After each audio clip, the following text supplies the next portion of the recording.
Sabrina Van Tassel. Bonjour.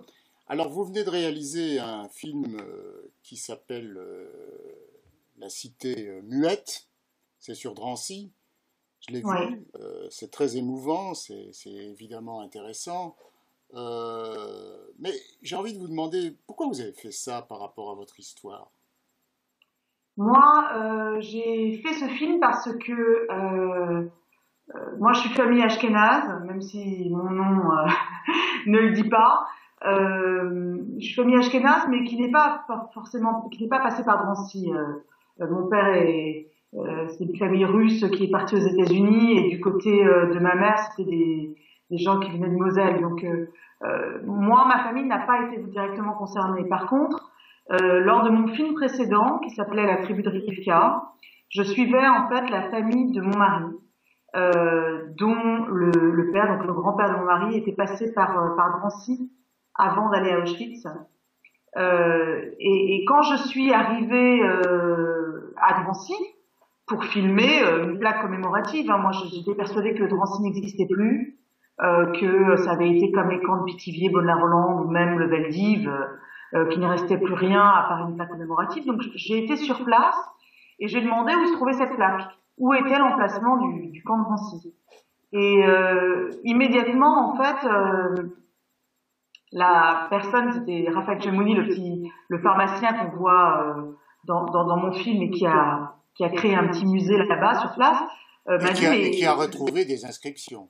qui a retrouvé les inscriptions, me dit, mais vous avez le camp de Drancy en face de vous. Et je lui dis, comment ça, je comprends pas. Il me dit, mais c'est là, c'est en face de vous, c'est ce bâtiment. Je fais, ça, c'est le camp de Drancy? Il me dit, oui, oui. Je fais, mais quelle partie? Il me dit tout. Il me dit les escaliers, les fenêtres, la devanture, à l'intérieur, là où on est en train de marcher, c'est Drancy. Et là, je peux pas vous dire ce qui s'est passé. D'abord, il y a eu ce premier moment de me rendre compte que ça existait toujours. Et puis, il y a eu le deuxième moment où je me suis rendu compte que c'était un camp habité, qu'il y avait des gens qui habitaient à l'intérieur. Or, moi, Drancy, pour moi, ça n'évoque qu'une seule chose, c'est un camp. C'est même pas une ville. Et je pense que pour beaucoup de juifs, c'est la même chose.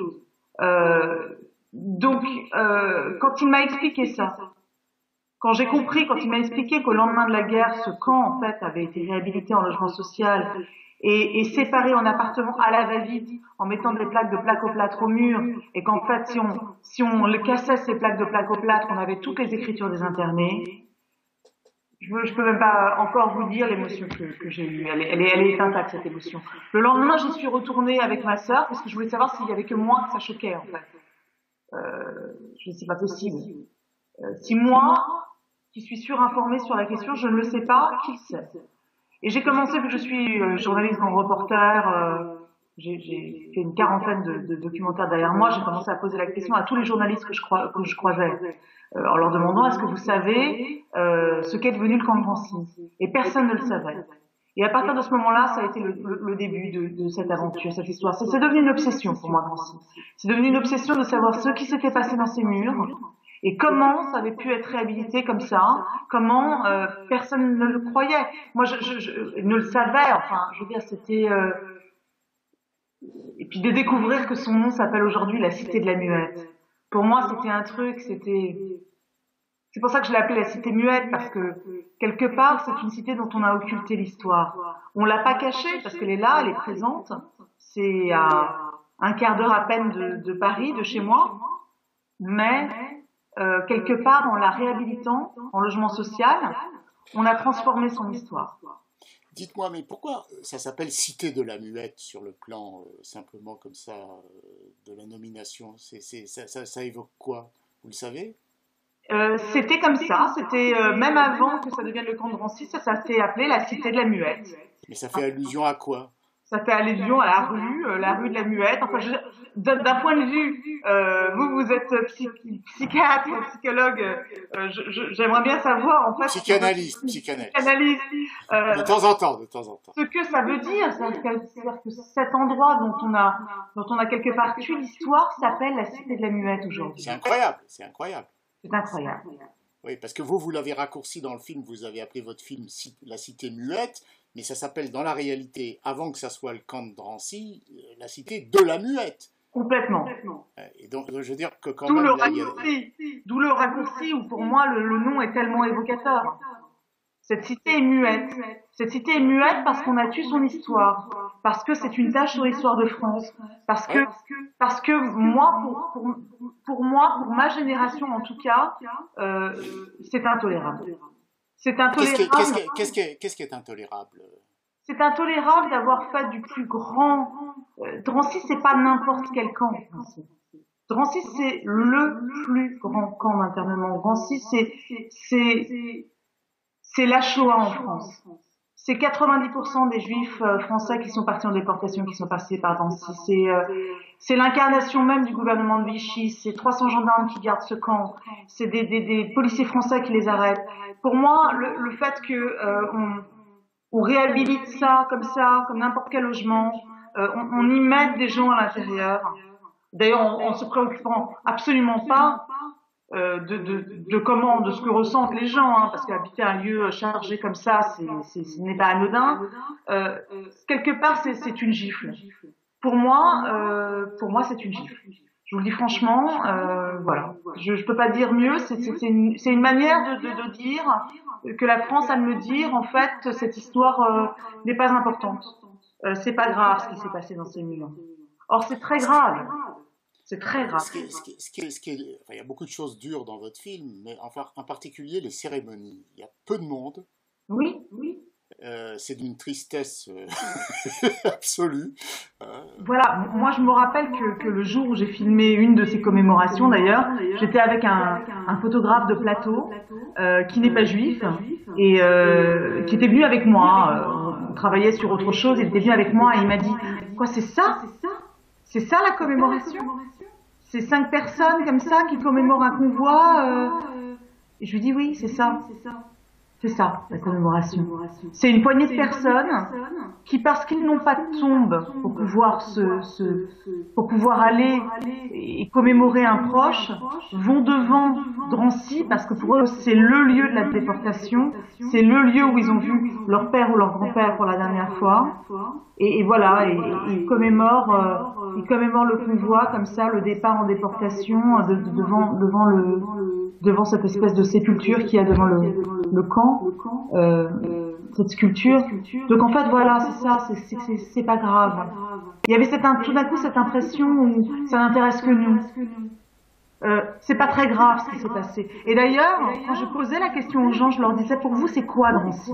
Et ils me disaient un camp de transit. Et je me suis rendu compte qu'un camp de transit, dans l'imaginaire des gens, dans l'imaginaire des Français, c'est un camp où il s'est pas passé grand chose. C'est pas un camp où c'est absolument pas un camp d'extermination. C'est un camp où il n'y a pas eu de douleur. Donc en fait, c'est pas très grave de réhabiliter. Or moi, j'ai voulu justement aller chercher exactement ce qui s'était déroulé dans ces murs, période par période, avec les gens qui avaient passé du temps, et beaucoup de temps, pour montrer que Drancy ce n'était pas un camp de transit. Il y a des gens qui ont vécu toute la guerre à Drancy. Il y a des gens qui ont été internés toute la guerre. Il y a eu des enfants qui ont été internés 2 ans. Il y a eu des suicides à Drancy. Il y a eu des gens qui sont morts de faim parce que les gendarmes les laissaient mourir de faim. Cette vérité-là n'a pas été montrée pour moi. Donc il était important pour moi de la dire.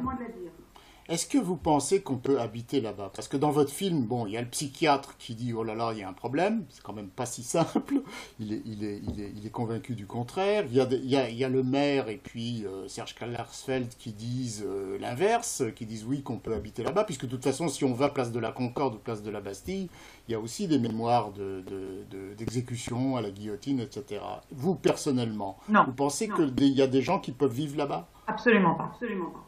Et le nom est Comment franc. Ça ne peut pas marcher. C'est injuste pour les gens qui sont passés, c'est violer leur mémoire, et c'est injuste pour les gens qu'on y fait habiter.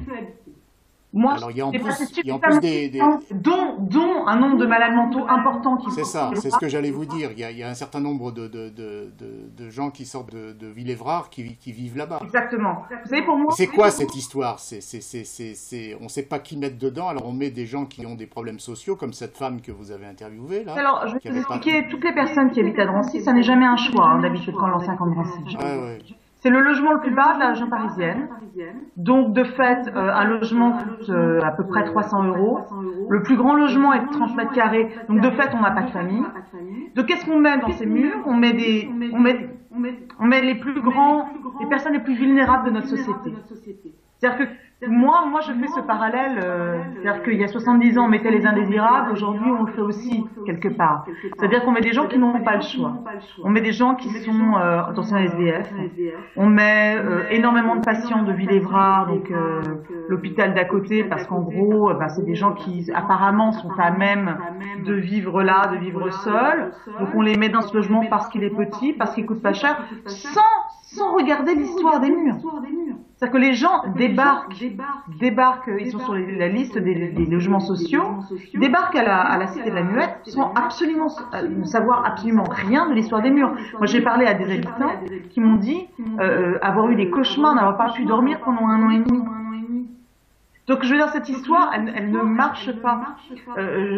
J'ai cette anecdote, pour moi, amusante. Hein. J'ai parlé avec le cabinet du maire de Drancy il y a encore quelques jours, qui m'appelait, il me disait, vous comprenez, Madame Valtassel, c'est le seul endroit où on n'arrive pas à organiser une fête des voisins. Je lui dis vraiment, monsieur, ça vous surprend que vous n'arrivez pas à organiser une fête des voisins dans l'ancien camp de Drancy, où on a enfermé 80 000 juifs, où 63 000 ont été déportés, où vous avez mis des gens qui viennent d'hôpitaux psychiatriques et qui sont dans un état catastrophique. Ça vous étonne. Vous pensez vraiment que le lieu se prête pour une fête des voisins? Voilà, on a mis fin à la conversation. Je veux dire, pour moi, ça ne peut pas marcher. Merci beaucoup, Sabrina Van Tassel. Merci.